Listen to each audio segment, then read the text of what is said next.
Hello, I'm Steve. Welcome to the Patio Heat channel, where we provide visual concepts of infrared heating as well as tips for outdoor comfort.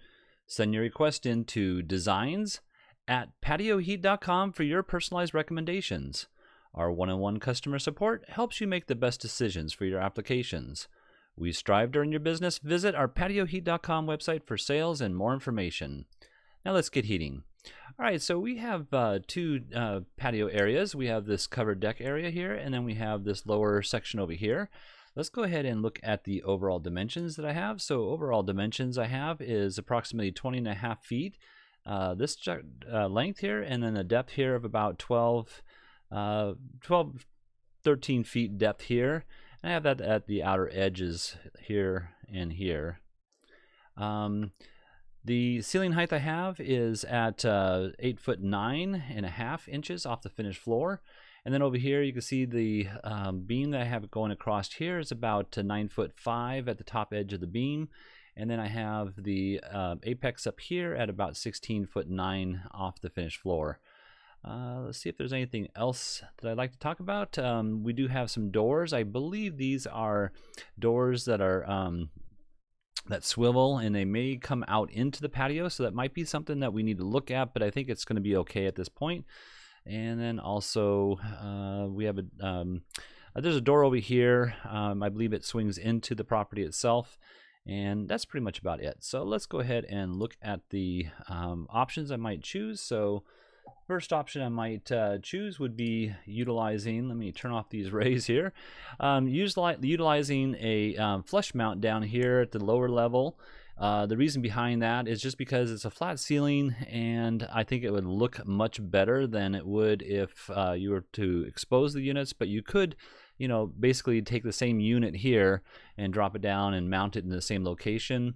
The distances I have between the two, so this would be the center of the patio here, and so the distances I have is 8 foot center to center. Let me just verify that real quickly here.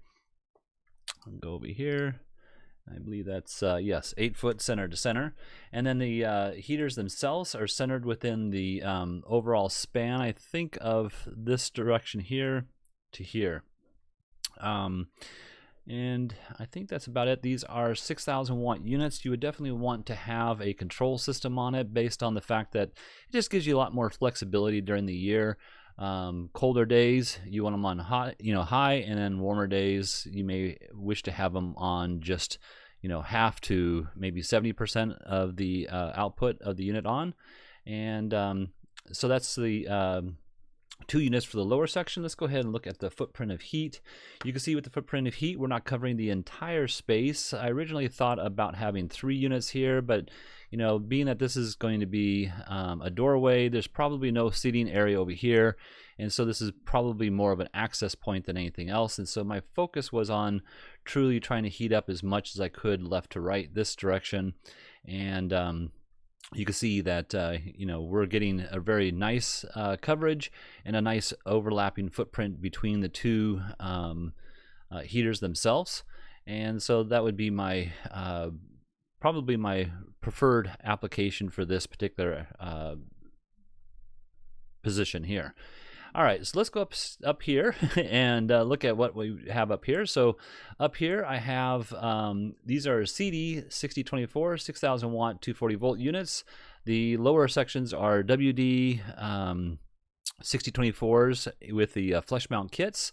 And you can see one of the biggest issues here so far is the placement of the heaters based on the rafter system that I have. I have these rafters set up at 16-inch on centers, and you'd have to place a block between the rafter systems. So let's just kind of draw something like that out real quickly here, and we'll go ahead and mark this approximately like that. Try that again.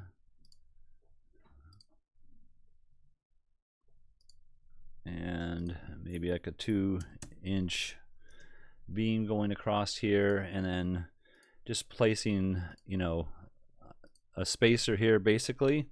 This would be a wooden spacer that would go across on those rafters themselves. So another thing is the placement of the units. So what I did is there is a 18-inch lower clearance area that you need to meet. That lower clearance area is met here. Because what I did was basically I took the unit itself and placed it over here, the edge of the unit on here, moved it over 18 inches away, and then slid it up onto the rafter system, and then also changed the angle. So the angle, I believe, is about I think it's actually about 14 degrees from center. So this would be the center point here, straight down straight down to the ground, 14 degrees up off the finished floor. And I think that it would be a very good application. You could see here with the distance of the throw of an infrared heater going way out here, this would probably be, the cooler area, but you do have some overlapping. So this would be okay, I think, in most cases, but on colder days, probably not enough heat. So what I actually did was I came up with a possibility of placing an extra unit over here, and this is a CD 6024 over here mounted on the beam, and then I have that face straight down 30 degrees up, and that is heating up the area really, really well. So I think that's about it. As far as placement, if there's any questions about that, please get back to us, and I think this is pretty much it. So thank you very much for watching. If you like this video, please tap the thumbs up button, and it really helps us out. It helps others find our channel, so we really appreciate you doing that. Thank you so much. Have an excellent day.